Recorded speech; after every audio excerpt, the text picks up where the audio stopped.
Conseil national de transition présente La France libre. Les lundis, mercredis et vendredis, 20h30, 21h30. La France libre.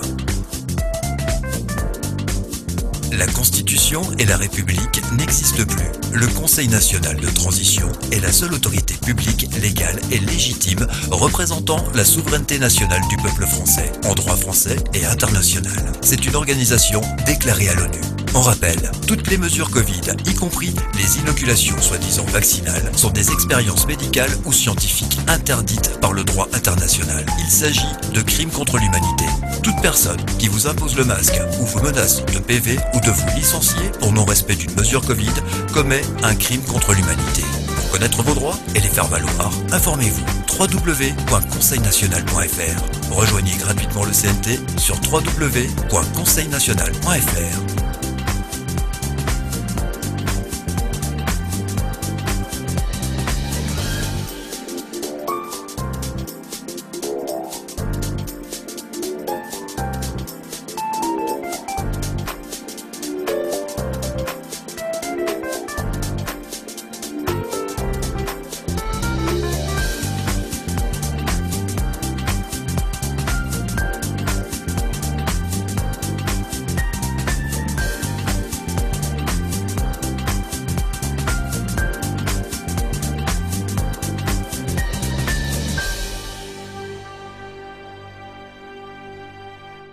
Liberté d'émission, et là je pèse mes mots, démission du surveillant-chef de la République, autant de mots criés par quelques millions de Français dans les centres-villes de France. Les Français mobilisés en ce mois d'août 2021 contre la dictature du pass sanitaire afin de ne pas tomber dans la violence. Il existe des solutions juridiques, le CNT en est une. Nous sommes le Conseil national de transition et nous vous souhaitons la bienvenue dans la France libre. Bonsoir Philippe.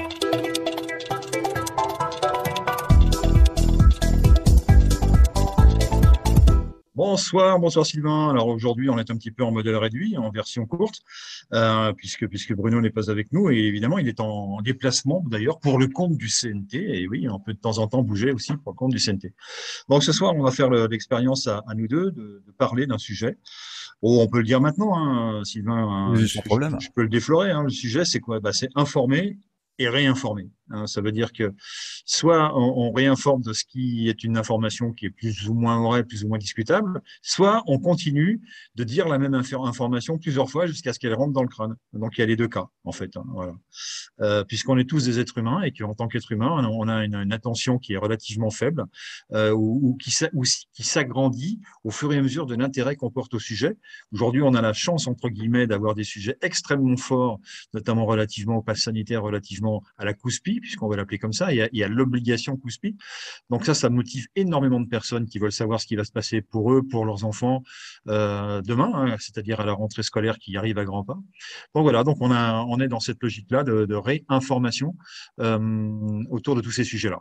Donc, tu veux dire quelque chose en intro, peut-être, Sylvain? Je te propose de regarder un petit peu les images qu'il y a pu avoir ce week-end dans les manifestations contre la dictature sanitaire.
Narbonne ce samedi 21 août.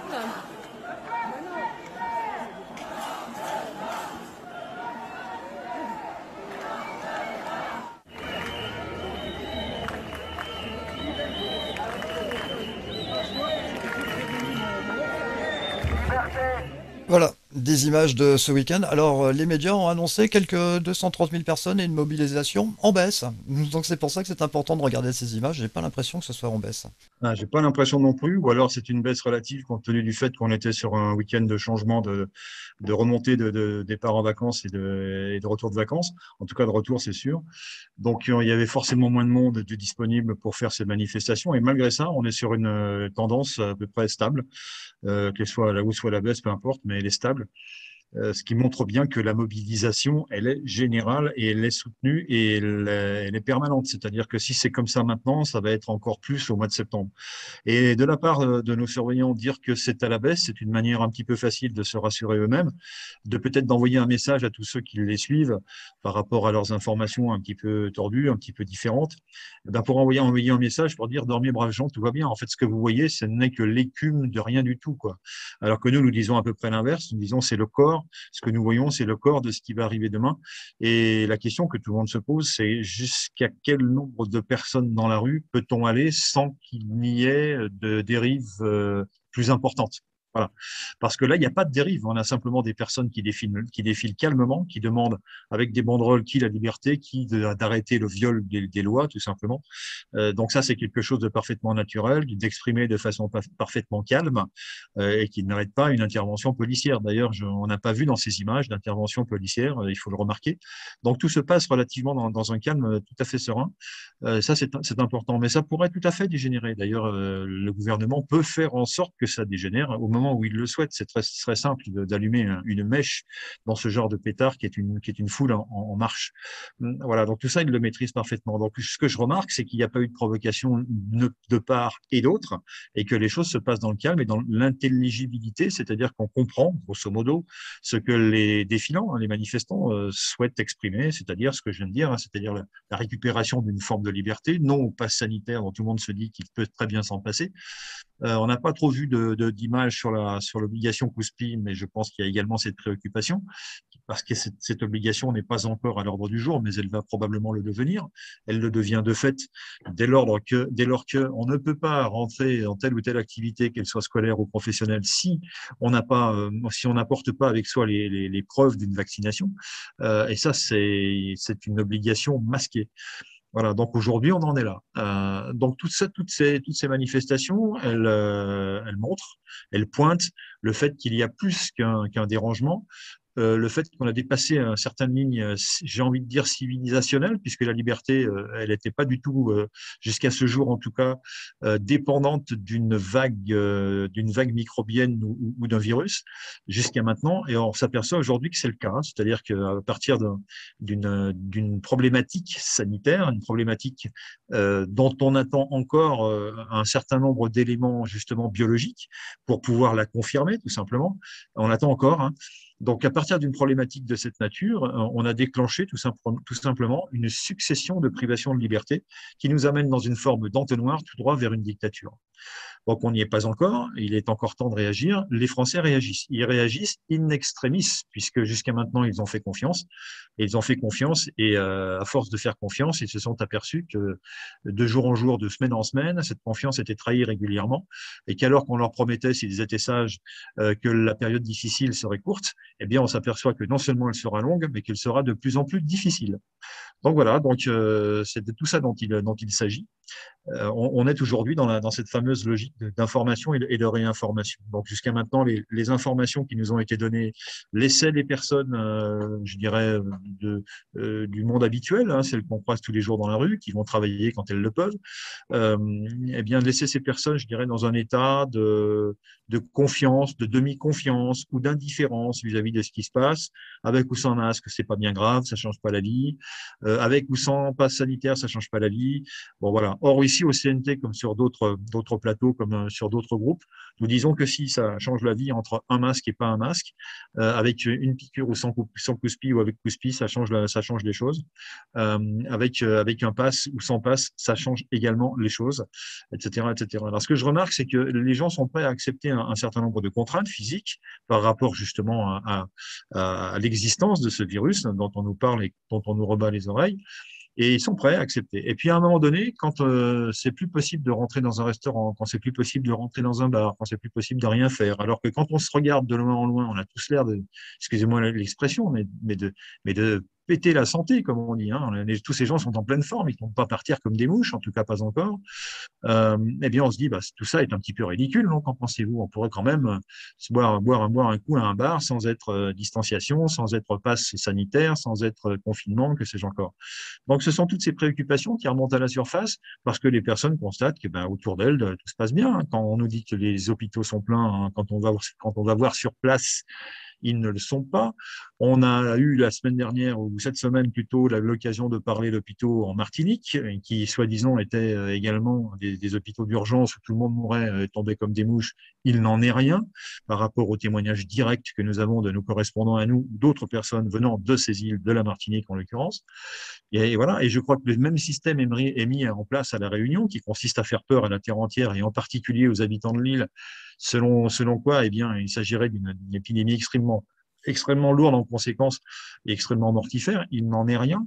Donc, quel est le but recherché? C'est de confiner, de dire à un moment donné, on va tous reconfiner parce que à la Réunion ou parce que à la Martinique, vous voyez ce qui leur arrive, eh bien, ils n'ont pas été sages et ils sont tous reconfinés pour cause de Covid insidieux. Donc, tout ça, ça sent bon la manœuvre politicienne.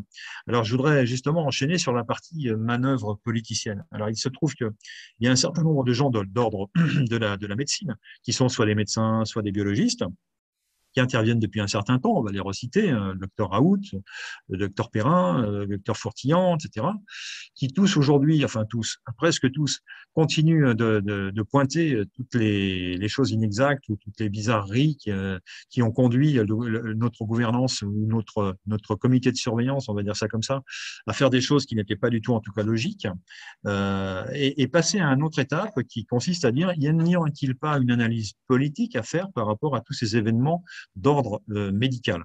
Alors évidemment, la réponse est oui, mais jusqu'à maintenant, y aller, c'était prendre le risque de se faire radier de l'ordre des médecins.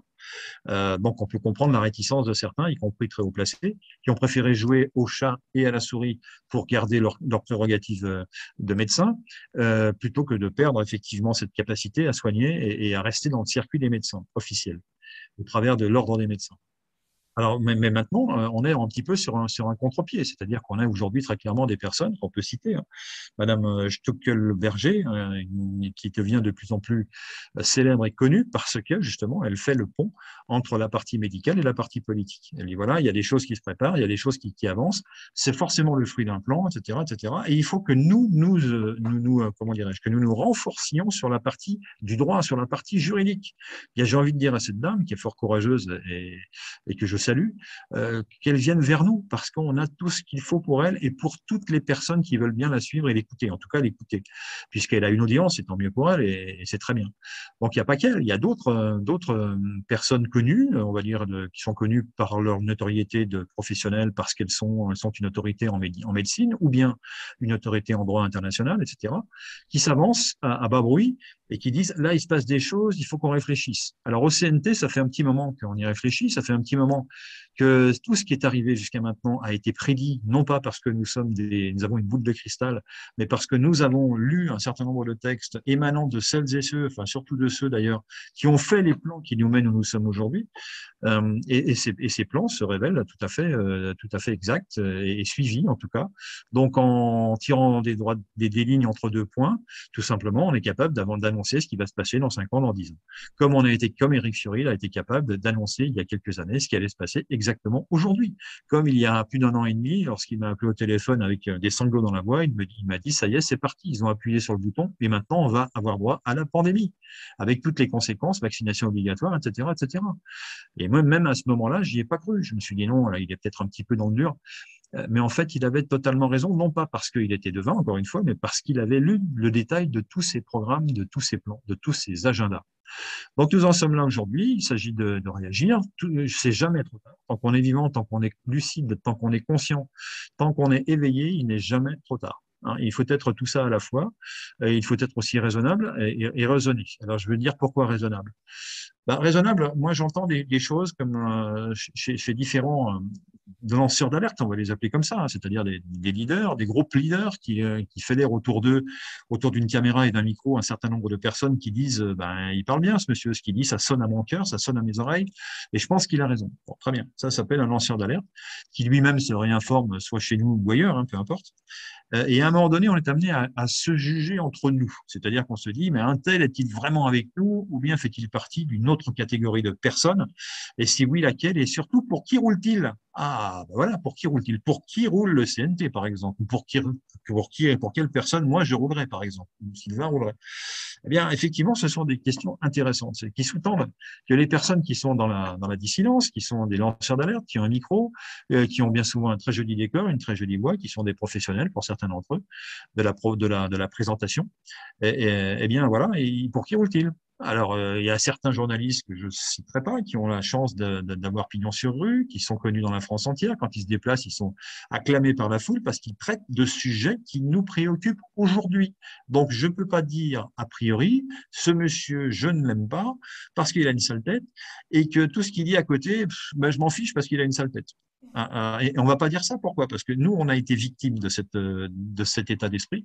On a trouvé des sales têtes à plusieurs personnes chez nous et du coup, ça a mal tourné, quoi.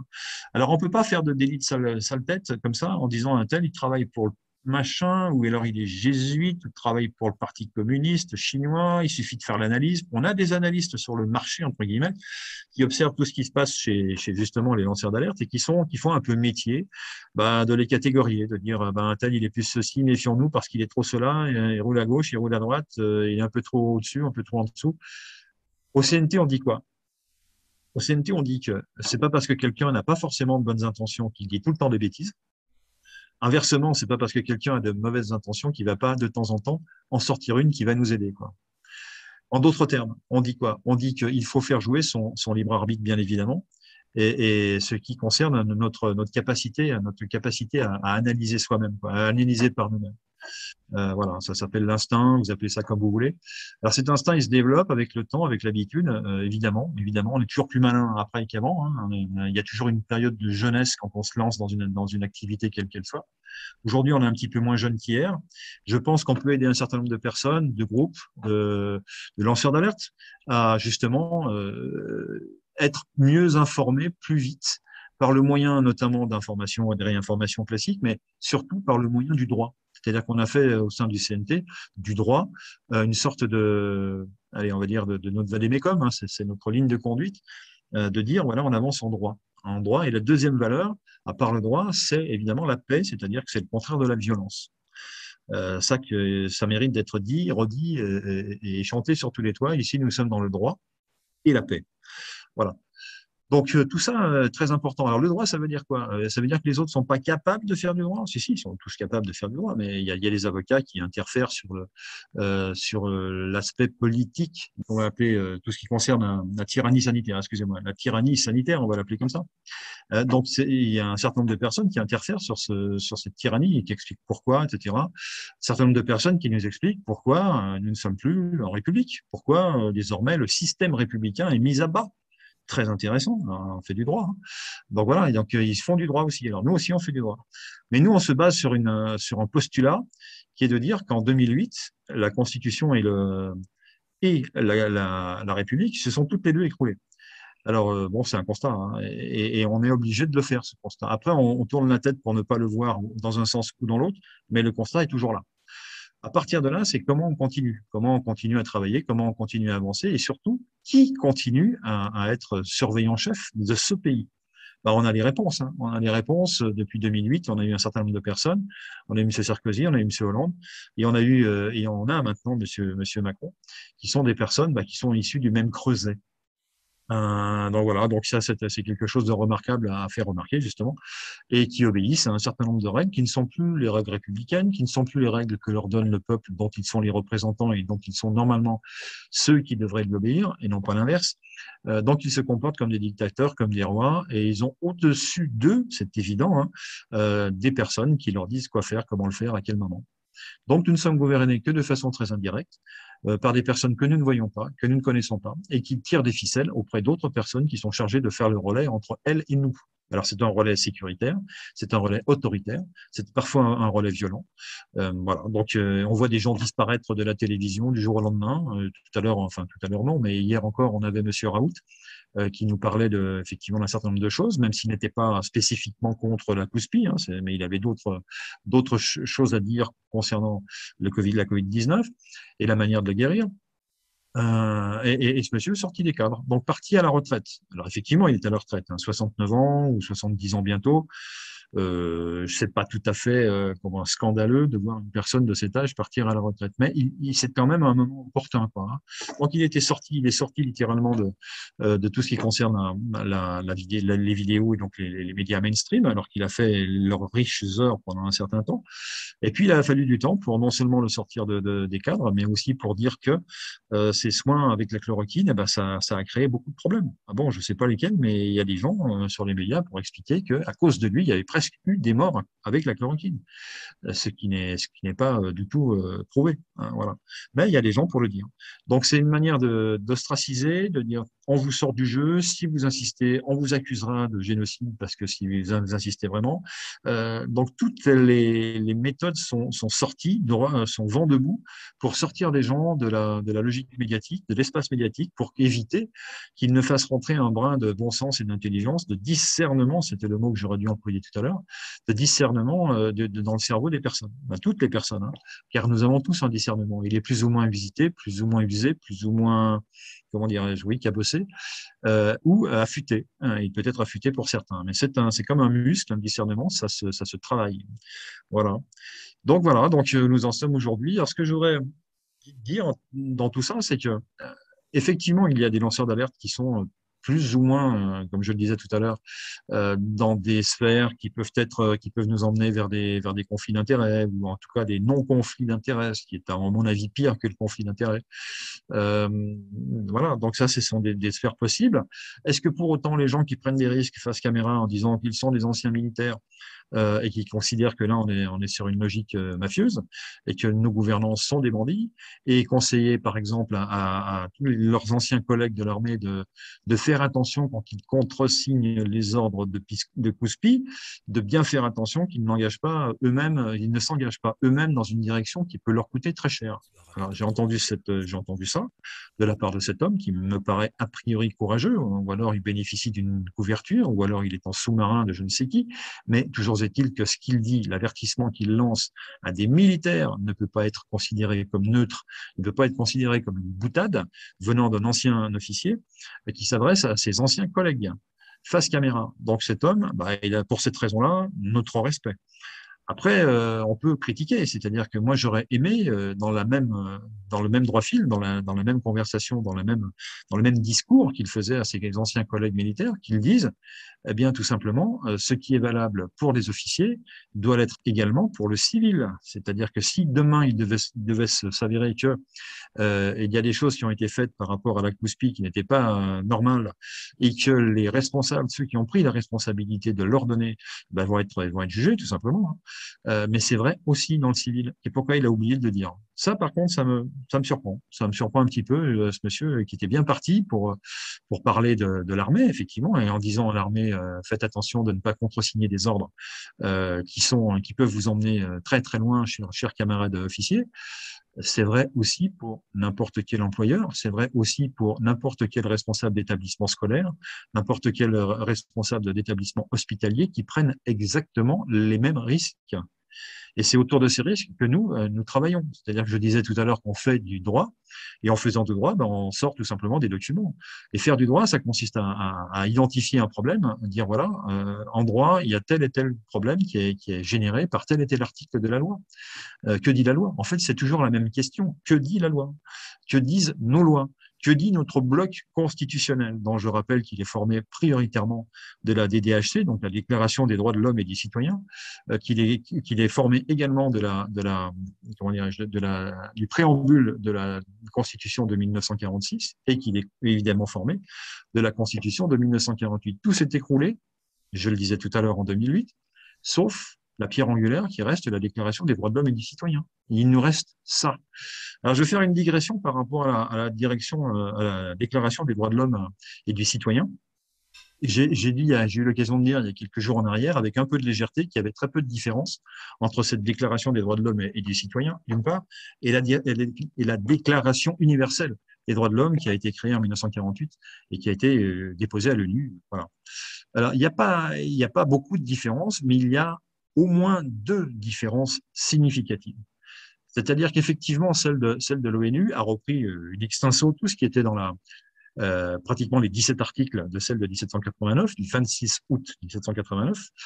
Il faut être précis dans les dates parce qu'il y a eu une autre déclaration en 92 ou 93 qui n'a jamais été appliquée et dont on peut lire ça et là un certain nombre de lignes, mais qui ne correspondent à rien du tout, qui n'ait jamais été appliquée. Donc on parle bien de celle du 26 août 1789 qui constitue une partie de notre bloc constitutionnel et la pierre angulaire est aujourd'hui la seule pierre qui tient debout de notre constitution désormais mise à bas. Donc je termine en disant que la partie de l'ONU, elle est tout simplement privée de deux articles. 2 articles qui n'ont pas été repris dans la déclaration de l'ONU, qui existent pourtant dans la déclaration de 1789. Alors, ces 2 articles, je vais vous en faire part, ils sont pas très longs, hein, c'est juste les lire. Donc, il y a premièrement l'article 5 de la DDHC. Que dit l'article 5? Donc, cet article 5 de la DDHC, Déclaration des droits de l'homme et des citoyens du 26 août 1789, qui est toujours notre pierre angulaire aujourd'hui, il dit quoi, cet article 5? La loi n'a le droit de défendre, donc d'interdire, que les actions nuisibles à la société. Intéressant ça. Tout ce qui n'est pas défendu par la loi ne peut être empêché et nul ne peut être contraint à faire ce qu'elle n'ordonne pas. Alors ça a l'air de rien, mais ça n'a pas été repris par la Déclaration universelle. Ça veut dire qu'il y a quelque part une obligation faite à la loi. Tiens, alors que dans l'autre, la loi, elle peut faire ce qu'elle veut. Dans la Déclaration universelle, la loi, elle fait ce qu'elle veut. Je fais la loi, donc je fais ce que je veux. Alors que dans la Déclaration des droits de l'homme et des citoyens, non. La loi, elle ne peut interdire. Tout ce qui n'est pas défendu par la loi ne peut être empêché. Tout ce qui n'est pas défendu par la loi ne peut être empêché. Voilà, ça c'est très important. Et la loi n'a le droit de défendre que les actions nuisibles à la société. Voilà. Là, il faudra peut-être bien qu'à un moment ou à un autre, on sache si oui ou non des dispositions qui ont été prises par la loi concernant tout ce qui nous entoure aujourd'hui, notamment du Covid-19, faire la part des choses et savoir si effectivement tout ça était bien nuisible à la société si on ne l'avait pas fait. C'est-à-dire que si on n'avait pas fait de confinement, si on n'avait pas fait de piqûres obligatoires, si on n'avait pas fait de passe sanitaire, si on n'avait pas fait de distanciation sociale, est-ce qu'on aurait mis la société française et le monde en danger? Il y a beaucoup de voix aujourd'hui, beaucoup de voix notamment médicales pour dire non, on n'aurait pas été plus en danger que ça. D'ailleurs, la preuve en est, c'est qu'en ayant pris toutes ces précautions, on s'aperçoit qu'il n'y a pas de pandémie, qu'il n'y a pas plus de morts d'une année sur l'autre. On s'aperçoit que c'est plutôt les personnes vaccinées qui posent problème au niveau de l'explosion du Covid-19. On est incapable de dire à quel endroit on a amélioré les choses en interdisant les choses. Incapable. Donc, est-ce qu'on est bien dans le cadre de l'article 5 de la DDHC? La loi n'a le droit de défendre que les actions nuisibles à la société. Et si on s'apercevait demain qu'elle a interdit des choses qui n'étaient pas nuisibles à la société, ça voudrait dire qu'il y a une infraction à la Déclaration des droits de l'homme et des citoyens. Je continue. Article 16, toujours pas inscrit dans la DUHC, c'est-à-dire la Déclaration universelle des droits de l'homme. Toute société dans laquelle la garantie des droits n'est pas assurée, ni la séparation des pouvoirs déterminée, n'a point de constitution. Ah ben ça tombe bien, on n'a pas de constitution, puisque tout ça n'est pas assuré, n'est pas garanti, n'est plus assuré, n'est plus garanti depuis 2008, encore une fois, date à laquelle tout s'est écroulé. S'est écroulé comment? Au regard de cet article 16 de la DDHC. On parle bien de droit, là. On ne parle pas de petites choses anodines. On est dans le droit fondamental. Donc, dès lors qu'on respecte la lecture du droit fondamental, on en tire les conclusions. Et une fois qu'on en a tiré les conclusions, on peut mettre un certain nombre de personnes en demeure de se dire, mais attendez, mais messieurs les surveillants généraux, vous nous avez obligés à ceci, cela, vous rendez-vous compte que vous êtes dans une illégalité totale vis-à-vis de la loi, d'une part, et de la Déclaration des droits de l'homme et des citoyens, d'autre part. C'est-à-dire que vous n'êtes même plus dans l'illégalité, vous êtes dans l'illégitimité, vous n'êtes plus légitime, vous êtes des usurpateurs. Voilà, en ayant insisté à rester après la fameuse aventure du traité de Lisbonne. Qui normalement aurait dû mettre une sorte de point final à la Ve République pour qu'on reparte sur autre chose. Alors ça aurait pu être la Sixième République, ça aurait pu être plein de choses, mais il aurait fallu refaire Constitution, il aurait fallu redémarrer le moteur, tout simplement. Le moteur a calé et la voiture s'est arrêtée à ce moment-là. Or, on a fait comme si de rien n'était et on a continué. Et depuis qu'on a continué, eh bien, on descend aux enfers. C'est-à-dire que plus on avance et plus l'illégitimité et l'illégalité de tout ce qui nous est proposé devient criant. Et plus elle devient naturelle. Elles deviennent naturelles toutes les deux. C'est-à-dire qu'elles sont naturelles aux personnes qui ont conclu que le peuple se satisfaisait d'une situation qui est totalement illégitime et illégale en obéissant à des surveillants généraux qui sont des usurpateurs. Voilà le monde dans lequel nous sommes aujourd'hui. Donc, je pense que c'était important de rappeler que à la fois l'article 5 que je vous ai lu et l'article 16 sont des éléments qui ne sont pas repris dans la Déclaration universelle des droits de l'homme de 1948 et ça n'est pas anodin. Je crois que nous en touchons la raison aujourd'hui même. très sincèrement. Et j'étais passé à côté de ces deux points-là tout à l'heure, enfin pas tout à l'heure, mais dans la semaine, avec un peu de légèreté, je m'en excuse, et je voulais revenir sur ce point pour être un peu plus précis. Voilà, j'ai été bavard, Sylvain, Non, est-ce que pas de tu veux souci, répondre? Philippe. C'est toujours un plaisir. Et puis, alors justement, on va mettre un peu plus d'images sur les mots. On va regarder des images qui sont vraiment impressionnantes. L'État, qui n'est plus un État. Il n'y a plus de chef d'État. C'est une association de mafia. C'est la mafia. La tyrannie, la dictature. Jean, j'ai pas peur de le crier. Venez à Masséna, venez à Garibaldi. Je dis la même chose. Parce que je dis la vérité. Nous disons la vérité. Nous sommes en dictature. Mais c'est la plus belle des dictatures au monde. Vous savez pourquoi? Parce que quand vous avez le Chinois en face, vous savez qui vous avez en face. Mais en France, qui est-ce qui fait le poisson? Qui est-ce qui décide tout? Qui est-ce qui a décidé de mettre la muselière sur le visage de nos petits-enfants? Nos enfants ont respiré le gaz carbonique pendant 8 heures. Vous pensez qu'on n'est pas en dictature? Et maintenant, ils voudraient les piquer. Tout est accepté en dictature. Tout est permis en dictature. Et je suis calme. Je suis une bombe. Mais j'ai rien sur moi. J'ose dire, je suis une bombe vivante. J'ai 70 ans. J'ai connu mes 68. Je terminerai. Si ça négociait. J'ai connu mes 68. En 68, il ne s'est pas passé le 1 centième de ce qui s'est passé aujourd'hui. Et vous savez ce qui s'est passé? Il y avait des barricades dans la rue. Il y a des pavés qui volaient. Il y avait les étudiants, les lycéens, les travailleurs. Aujourd'hui, on ne peut pas. Ils nous ont soumis. Je t'emprisonne. Je fais de toi ce que je veux. Les gens ils ont eu le cerveau lavé. Les gens sont fatigués, usés, torturés psychologiquement. Combien de parents ont pleuré parce qu'on a mis la muselière sur le visage de leurs enfants? Vous savez pourquoi? Parce que cette saloperie d'État, qui est une tyrannie, a pris les travailleurs, les parents et les enfants en otage. Nous sommes pris en otage par une dictature. Voilà. Venez à Masséna, ce sera le même discours. Et je ne suis pas un meneur, ni un agitateur. Je suis un citoyen libre de mes pensées. Un citoyen libre de ses pensées, les résultats directement du pass sanitaire. Voilà comment les gens réagissent dorénavant lorsqu'il faut présenter son pass sanitaire. Alors vacciné ou pas, je ne sais pas. Mais voilà la réaction d'une personne qui, elle, n'accepte pas cette situation. Oui, ils ont réussi à réveiller ce qu'il y avait chez les Français de plus pur, hein, et de plus français, si je puis m'exprimer ainsi.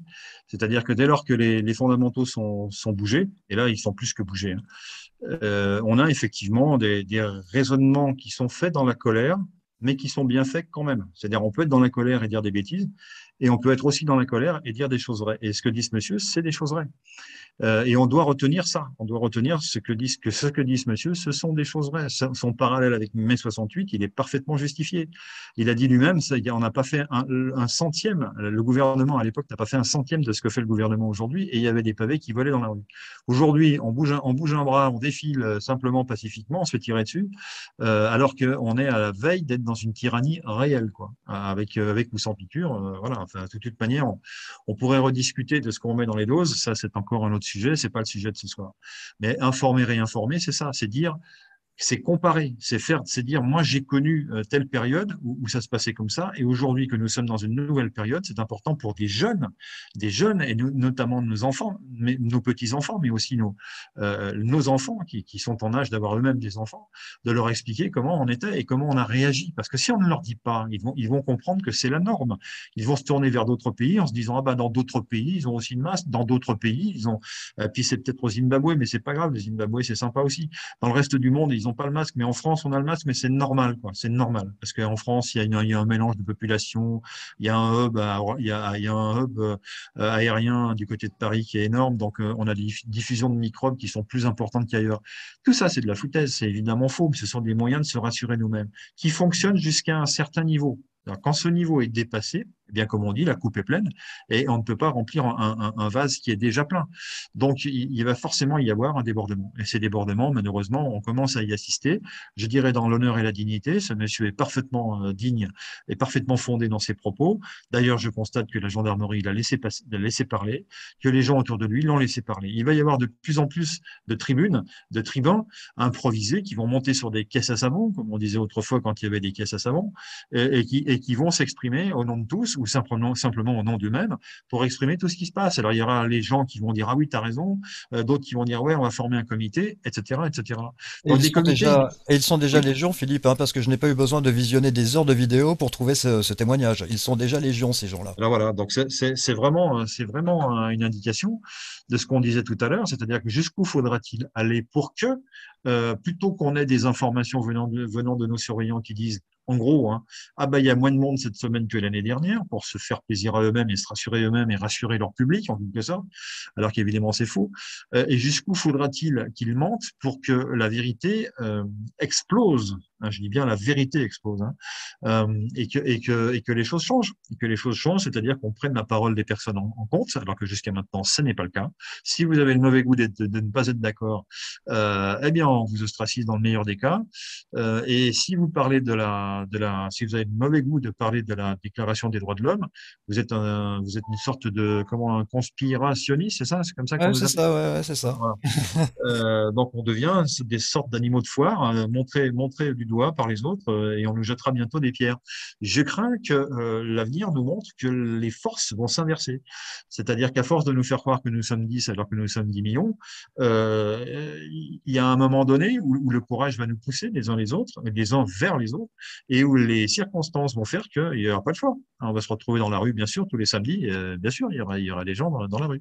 Alors, dans la rue, on y fait quoi? On y défile avec des slogans. Ces slogans sont parfois un peu minimalistes. Je vais en citer un que je vois souvent, c'est non au vaccin. Non au vaccin. Alors, non au vaccin, c'est bien. Je suis pas d'accord. OK. Mais dire, par exemple, des choses comme non au crime contre l'humanité, là, par contre, c'est important. Parce que ça veut dire que la personne qui a écrit ce slogan, il sait qu'il y a des crimes contre l'humanité. Ça veut dire qu'il est allé faire du droit, il est allé chercher l'information en droit. Et ça, c'est notre fonds de commerce à nous, si je puis m'exprimer ainsi. C'est là que nous sommes bons. Donc, nous sommes capables de faire écrire sur des banderoles, non au crime contre l'humanité. Alors, non au crime contre l'humanité, ça ne mange pas de pain, comme on dit, hein. C'est-à-dire que on est tous d'accord pour dire qu'on ne veut pas de crime contre l'humanité. Et d'ailleurs, en disant cela, on n'accuse personne. Simplement, on fait remarquer qu'à un moment donné, c'est ceux qui nous envoient là où nous sommes dans la rue, et il se pourrait bien qu'on découvre que leurs actions et leurs exactions les conduisent vers des comment dirais-je, des actions qui elles-mêmes pourraient ressortir du crime contre l'humanité. Alors là, je suis dans la supposition. Mais si on va sur les documents qui sont sur notre site conseilnational.fr et que vous faites /membre, vous allez tomber sur des documents qui, eux, sont des mises en demeure. C'est-à-dire que si vous voulez aller plus loin dans la logique, il va falloir non seulement dire aux gens qu'on n'est pas content, mais il va falloir leur dire comment va s'exprimer ce mécontentement en termes de droit, quand les choses seront remises à l'endroit, justement. Voilà, c'est tout ce qu'il faut dire. Et l'essentiel, à mon sens, il est là. Alors, ce sont des documents qui parfois sont un peu rébarbatifs, longs à lire, qui renvoient vers d'autres documents, c'est du droit, hein. Mais je peux vous dire que c'est du béton, quoi. Et que devant un juge, ça va pas tenir, il va pas tenir 5 minutes, le juge, hein, voilà. Dans une démocratie. Alors, demain, si nous nous pointons avec ce genre de documents absolument opposables et fondés en droit justement international et national, et qu'on tombe sur des juges qui nous disent mais non, ça c'est une incitation à je sais pas quoi, à faire la guerre ou je sais pas quoi, ouais, hop, direction la prison. Évidemment qu'on prend un risque. Évidemment qu'on se dit que quand on a affaire à des dictateurs, ils peuvent nous embastiller pour des motifs qui ne sont pas les bons. Ils peuvent nous embastiller en définitive pour n'importe quel motif. Alors, j'ai envie de dire que de toute manière, ça, c'est la prérogative de n'importe quel État, qu'il soit démocratique ou pas démocratique, c'est de se défendre, tout simplement quand il est attaqué. Mais s'il est attaqué comme il est attaqué aujourd'hui, ça veut dire qu'il est allé très loin dans la suppression des droits de son peuple. Et c'est là que nous en sommes. Donc, nous sommes justement dans la suppression des droits du peuple, de telle sorte qu'aujourd'hui, eh bien, les attaques commencent à se poindre. Et quand une madame Stuckelberger nous dit, qui est un médecin, hein, qui est une scientifique, nous dit il faudra peut-être qu'on réfléchisse à des solutions juridiques pour pouvoir avancer sur le dossier, c'est qu'elle a pris conscience, elle comme d'autres sûrement, hein, que c'est là que ça va se passer, quoi. C'est sur la question du droit. Et là, on dit, on invite tout le monde, tous les groupes, à bien vouloir réfléchir. Nous, on est ouverts. On a tous nos documents qui sont open. On a toute une série de commissions qui ont travaillé sur des notions de droit. On a toute une série de commissions qui ont travaillé sur les notions de dictature également, hein.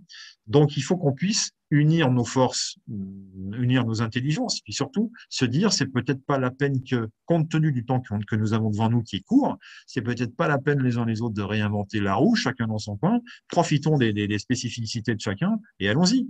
Un tel est plus doué dans la partie des droits, un tel est plus doué dans la partie commerciale, un tel est plus doué sur la partie diffusion, etc., etc. Et c'est ça l'intérêt d'unir nos forces, il est plus là. Ça n'est en aucun cas de dire à des groupes qui sont en train de pousser comme des champignons en ce moment, hein, à aucun cas de dire à ces groupes, rejoignez-nous sous la bannière du CNT. C'est pas le jeu. Le jeu, c'est de dire, il y a au sein du CNT une possibilité de reprendre légalement un pouvoir quand celui en place sera ce que nous espérons, remplacé ou changé en tout cas, et le plus tôt possible. Il y a une solution légale pour reprendre le pouvoir par le peuple. C'est ça que nous disons. Et le peuple, c'est eux, c'est toutes ces personnes qui sont là. Donc on est en train de leur dire, on vous invite à venir faire une sorte de pré-gouvernance chez nous. Vous verrez comment ça se passe et vous verrez comment on se prépare à ce qu'un jour, ce soit vous tous ici présents, qui soyez demain décideurs de votre avenir, sans la présence de politiciens qui, jusqu'à maintenant, n'ont montré qu'une chose, c'est qu'ils luttaient contre nos intérêts. Voilà, aujourd'hui, c'est comme ça. Donc, c'est de tout ça dont il faut parler. Alors, je voudrais, à moins que tu veuilles faire une pause, Sylvain, ce que je vais te proposer, Philippe, et ce que je vais proposer également aux auditeurs, c'est de regarder un petit sujet sur information, réinformation et résistance en plus. Allez, c'est parti. Allez, c'est parti.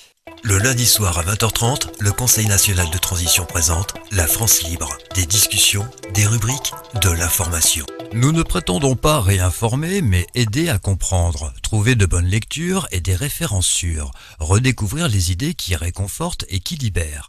Il faut amener les gens à avoir une réflexion profonde sur l'univers dans lequel ils évoluent et éveiller les consciences sur les mécanismes qui nous asservissent directement ou indirectement. L'envie d'une modification des institutions découlera naturellement de cette prise de conscience. Pourquoi nous trouvons-nous si démunis à une époque où les savoirs sont accessibles et les bibliothèques ouvertes à tous? Pourquoi sommes-nous tels des enfants face à des maîtres? Pourquoi ce qui révèle de l'évidence prend des allures de révélation ou de secret d'initié? S'informer, c'est résister, c'est parvenir à un certain éveil politique vis-à-vis des enjeux, fournir des liens vers des vidéos, des articles, des médias alternatifs qui permettent d'avoir accès aux éléments qui nous sont lacunaires pour comprendre que certains veillent à ce que nous ne sachions jamais. La science, la médecine et la politique aujourd'hui sont ternis de tant de conflits d'intérêts et de corruption que le nous de nos concitoyens va mal. Il est donc d'une importance capitale d'informer et d'ouvrir le dialogue en résistant à la tyrannie du politiquement correct et en refusant les logiques de la diabolisation. Bien se convaincre et bien convaincre. Les exemples historiques sont nombreux, que c'est souvent le diabolisé qui est dans le vrai. En leur temps, Jeanne d'Arc, une sorcière, Galilée, un hérétique, Solzhenitsyn, un hooligan. Résister, informer, réinformer. Et voilà pour le sujet de ce soir. Informer, réinformer, résister. Absolument. Donc, tu as très bien expliqué. Parfait. Moi, je voudrais juste peut-être ajouter une petite pierre par rapport à tout ce qui a été dit concernant la COUSPI, puisqu'on va l'appeler comme ça. Eh bien, allons-y. Alors aujourd'hui, on est tous d'accord pour dire que cette fameuse COUSPI, elle est en phase expérimentale et qu'il s'agirait d'une expérience médicale.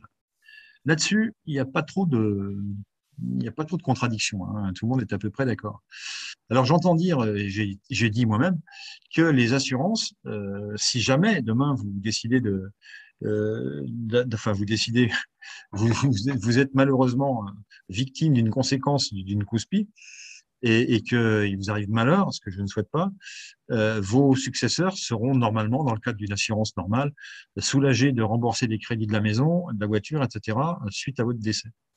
Or, les assureurs disent quoi? Ils disent non, si vous êtes victime d'un accident vaccinal, s'agissant pas d'un vaccin, mais d'une expérience médicale, vous ne serez pas remboursé. Alors, j'ai cru dans ma naïveté que c'était une bonne raison pour faire en sorte que justement on refuse de se faire vacciner à cause de ça.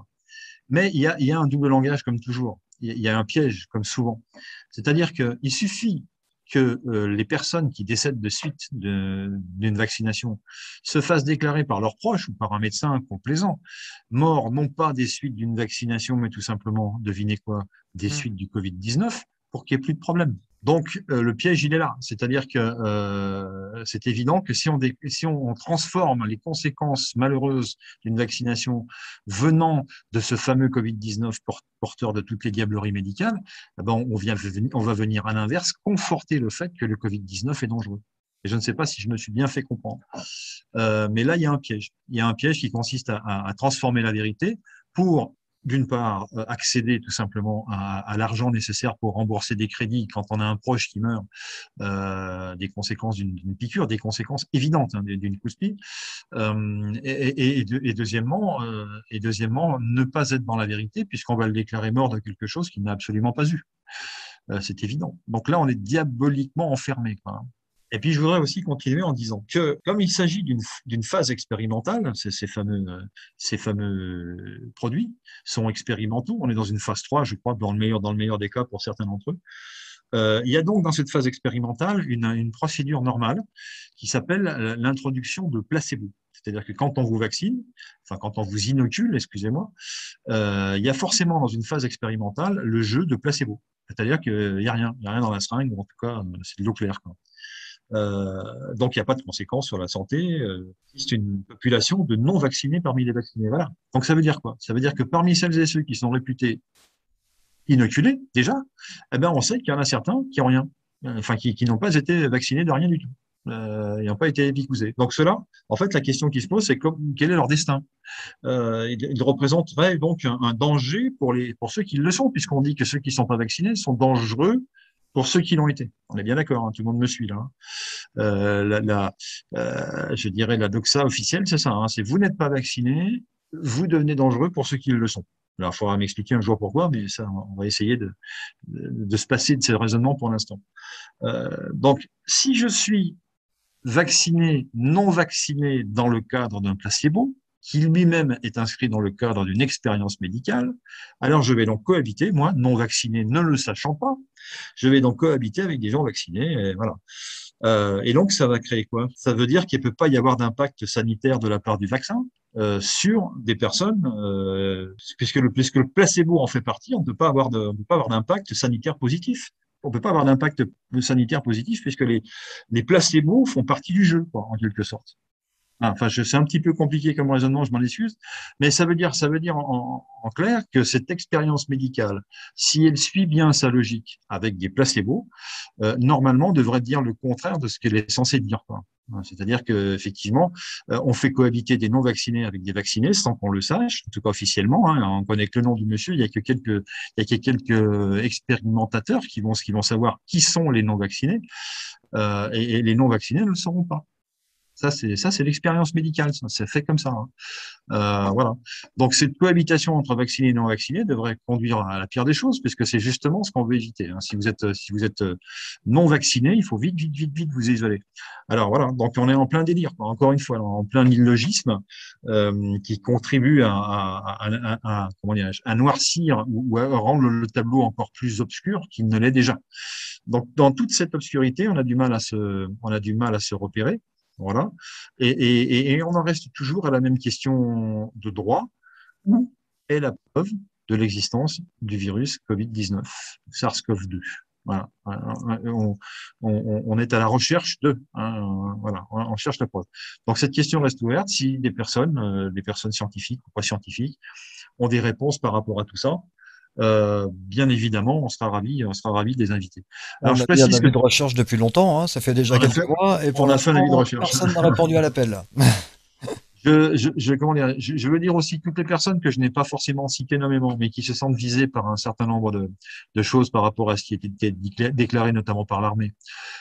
Si ces personnes réclament un droit de réponse sur notre antenne, il est bien évident qu'il leur est acquis d'office, c'est bien naturel hein, que les personnes puissent intervenir. Elles sont même invitées et sont invitées à s'exprimer. Donc, j'ai cité le nom de Madame Steckel-Berger, évidemment. Hein, donc, elle est invitée, évidemment, à répondre ou voir avec nous ce qu'il en est, voir comment elle compte avancer dans son projet.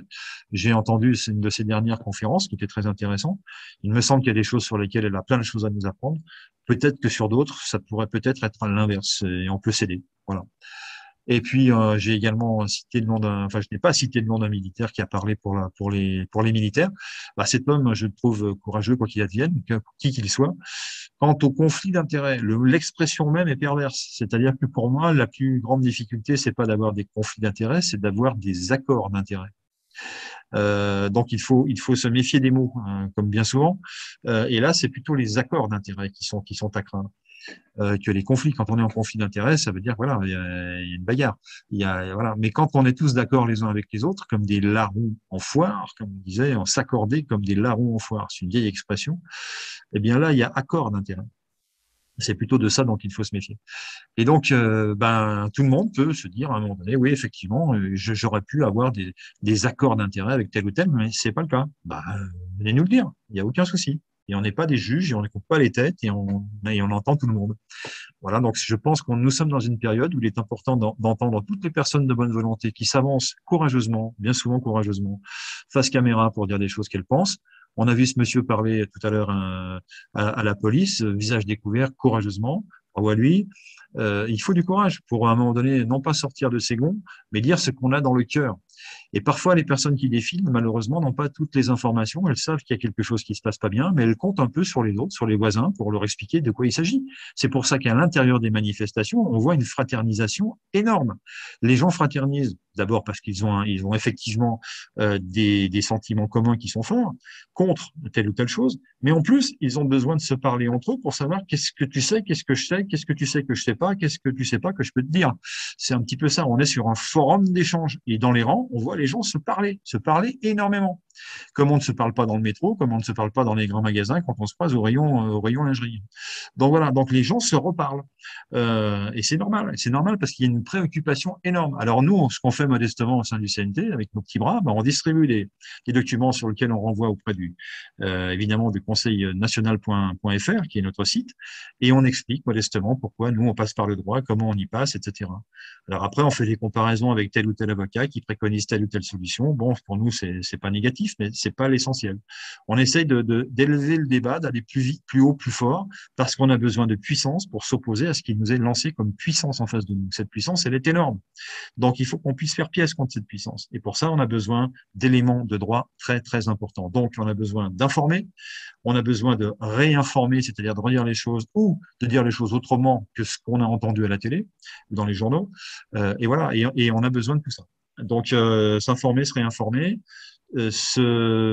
comment dirais-je, comprendre le mieux possible les choses. Tout n'est pas forcément facile. J'en suis le premier conscient. On essaye, nous, on travaille au sein du CNT à des solutions de communication qui soient plus visuelles, par exemple, qui soient plus faciles d'accès, qui renvoient vers d'autres solutions de communication, qui elles-mêmes renvoient vers d'autres. Alors, ce jeu de billard à 3 bandes, on essaye de le jouer, mais c'est compliqué. Moi, je préfère de loin marcher dans une manifestation, me rendre compte que la personne à ma gauche ou à ma droite connaît déjà un certain nombre de choses, me pose des questions, et là, je lui tends un document qui va répondre à toutes ces questions, plutôt que de faire sur un site ou sous forme de jeu, un jeu de questions-réponses. Avez-vous compris, n'avez-vous pas compris? Moi, j'ai assisté, il n'y a pas très longtemps, à un défilé comme ça qui s'est terminé par une sorte de jeu de sketch, c'est-à-dire une pièce de théâtre, si vous voulez, hein, comme si on avait dressé le chapiteau, et puis les gens écoutaient. Alors, il y avait déjà que 3 rangs qui entendaient parce que les autres n'entendaient rien, donc c'était moyen. Et puis bon, j'ai vaguement écouté ce qui se disait, ça se voulait drôle, mais j'ai pas trop ri, je reconnais. Hein. Et puis surtout, ça tombait un peu à plat. Alors attention, je suis pas en train de critiquer, l'art est difficile et la critique est facile. Hein. Mais le principe était peut-être bon, mais en l'occurrence, il méritait d'être amélioré. Donc moi, je suis favorable à toutes les possibilités de communication, pourvu qu'une information puisse rentrer ou une graine d'information puisse rentrer dans les cerveaux. Non pas que les cerveaux soient bêtes, que les gens soient idiots, etc. Non, mais ils ont tellement été désinformés, puisque je crois que si on parle d'information, il faut aussi parler de désinformation, sinon on passe à côté du sujet. Ils ont été désinformés au travers des médias, et donc il faut, comment dirais-je, tordre les boyaux de la tête dans l'autre sens, hein, les neurones. Hein.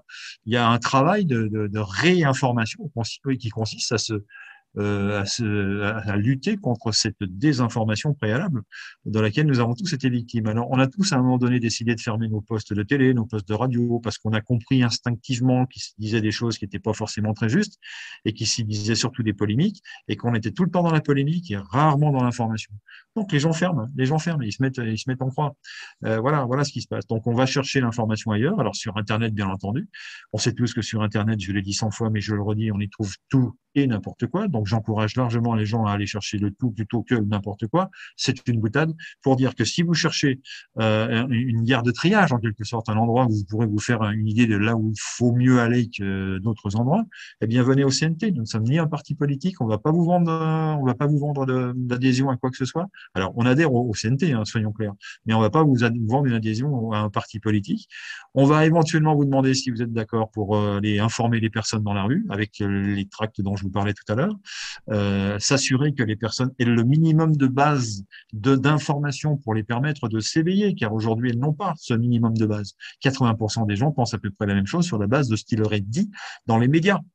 Donc ça, c'est véritablement ce contre quoi il faut lutter. Donc démultiplier l'information, se démultiplier soi-même pour être un informateur et pas simplement pour tendre des banderoles qui en elles-mêmes ont une valeur, bien évidemment, mais le dialogue se passe dans le défilé. C'est dans la manifestation qu'il faut discuter avec les gens parce qu'une fois que c'est fini, c'est trop tard. Les gens, ils partent à droite, à gauche, on se revoit pas, on n'a pas de carte de visite, on n'a pas pris de téléphone, etc., etc. Donc il faut être très efficace pendant les manifestations et c'est un encouragement que je donne à toutes celles et ceux du CNT qui nous rejoignent déjà pour justement mettre au point ce genre de stratégie, et qui est une stratégie d'information terrain, qui consiste à aller voir les personnes les unes les autres et leur distribuer des informations en leur demandant s'ils connaissent le CNT, s'ils savent ce que c'est. Parce que je crois qu'aujourd'hui, on souffre toujours d'un déficit de notoriété du CNT pour une raison toute simple et historique, hein, c'est que tout a été fait par un certain nombre d'organismes gouvernementaux pour que justement on ne parle jamais de nous. Et notamment les différents sites qui ont cherché à nous inviter à différentes époques se sont fait menacer. Il n'y a pas d'autre mot. Donc voilà, donc on est là-dedans. Aujourd'hui, peut-être que la vapeur est en train de s'inverser, hein, le sens de la vapeur est en train de s'inverser. Oui, il faut y aller doucement, il faut rester dans le droit. Il faut employer des mots corrects. Il faut faire j'allais dire des opinions et pas des injonctions. Et il y a toute une série de comportements, de listes de comportements à avoir qu'on commence, je dirais pas à maîtriser parce que on maîtrise jamais ça complètement. Si on se trompe, on le dit. Si on doit corriger, on le dit. Si on est, comment dirais-je, si on est tout simplement censuré, comme ça nous est arrivé souvent, à ma foi, on se récupère sur une autre chaîne. On en a plusieurs. Voilà comment est-ce que nous avançons aujourd'hui au sein du CNT. Il y a du travail pour plein de gens. Rejoignez vos différents référents, c'est important. Les référents ont une valeur de centralisateur d'information. Ils sont un peu plus savants que la moyenne de celles et ceux qui nous rejoignent. C'est normal parce qu'ils sont tenus de se renseigner lorsqu'ils sont au sein du CNT. Ceux qui nous rejoignent bien souvent sont également beaucoup plus savants que certains d'entre nous. Bravo à eux. Ils ont une compétence dans différents domaines. Ils ont soit une compétence scientifique, juridique, j'en passe et des meilleurs. On est à la recherche de bons juristes, avis aux amateurs. On a déjà ce qu'il faut, mais je pense qu'en démultipliant les points de vue, on va pouvoir démultiplier un certain nombre de textes, les rendre peut-être un peu différents les uns des autres. On a besoin aussi de financiers. On a besoin d'un tas de compétences pour parler de ce qui se passera demain, qui aura toutes fins utiles. Je rappelle tout de même que le CNT, ça n'est pas simplement tout ce qu'on vient de dire, c'est aussi un projet. C'est un projet d'ordre politique, c'est un projet du vivre ensemble, à ne pas confondre avec la politique par les politiciens, hein, que nous ne retenons pas dans le sujet, dans le projet. Les politiciens peuvent aller faire autre chose ailleurs. Hein. Voilà, donc nous, on est dans une logique, tout simplement.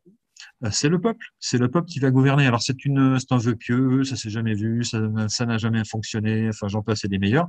On nous lance des pierres à chaque fois, mais c'est pas vrai. C'est-à-dire qu'en fait, on n'a jamais fonctionné tel que nous l'avons prévu. Alors c'est pas qu'on est plus génial que la moyenne des hommes, hein, c'est pas du tout ça, mais c'est qu'on est allé là où on n'était jamais allé dans l'investigation pour savoir comment ça peut marcher, comment on peut faire en sorte qu'une émanation du peuple, c'est-à-dire une partie du peuple tirée au hasard parmi des gens qui sont volontaires, bien entendu, que cette émanation puisse à un moment donné valider, voire même créer des textes, déjà, premièrement, parce qu'on a besoin de textes, et deuxièmement, des lois, si jamais on doit en faire plus Moi, je pense dans un premier temps qu'il faudrait en faire moins, mais il faudra en faire moins, mais les rendre plus opérationnels, et puis désengorger les tribunaux pour faire en sorte que la justice devienne juste. Alors, ce qui a l'air un petit peu d'une boutade, mais c'est pas simplement une boutade, et c'est pas simplement de la morale. C'est que dans une société où la justice est un petit peu battue en brèche, où on n'a pas l'impression, une fois qu'on est jugé, d'avoir été jugé selon les bonnes règles de droit et surtout de droit naturel, eh bien, il faut qu'on puisse corriger ce tir-là aussi. Il n'y a pas que le problème de la gouvernance faite par nos surveillants généraux, il y a aussi le problème de la justice au milieu des hommes. Ça, c'est un très grave et très important problème à traiter. Donc, tout ça est abordé dans le cadre du CNT, tout ça est abordé dans le cadre de la transition. La transition, c'est une période, c'est aussi un programme que nous avons mis au point il y a quelques années déjà, justement, pour que, eh bien, toutes les personnes puissent, à un moment donné, pendant cette période de transition entre 2 et 3 ans, le droit d'accéder à la meilleure façon de faire gouvernance ensemble. Et on a déjà des idées, on a déjà traité tout ça avec des commissions, on a déjà fait la preuve que ça fonctionne, on a déjà fait la preuve que mettre dans un même cocon, mettre dans une même commission des personnes qui sont des savants du sujet, des personnes qui sont des sages et des personnes qui ne sont que de simples citoyens comme vous et moi, eh bien, ce mélange-là dans une commission donnée donne des choses merveilleuses. Et on a besoin autant du bon sens de celui qui ne sait pas que de l'écoute de celui qui sait ou qui croyait savoir et qui se rend compte que finalement, il n'avait pas tous les éléments en main. Parce que tant qu'on n'a pas la grande image, comme on dit en anglais, quand on a beau être savant dans un domaine, on a bien souvent la tête dans le guidon, comme on dit, et on ne relève pas la tête et on ne voit pas les conséquences de ce qu'on a trouvé qui nous semble génial ou qui nous semble tout à fait impossible à faire, alors qu'il y a des solutions juste à côté.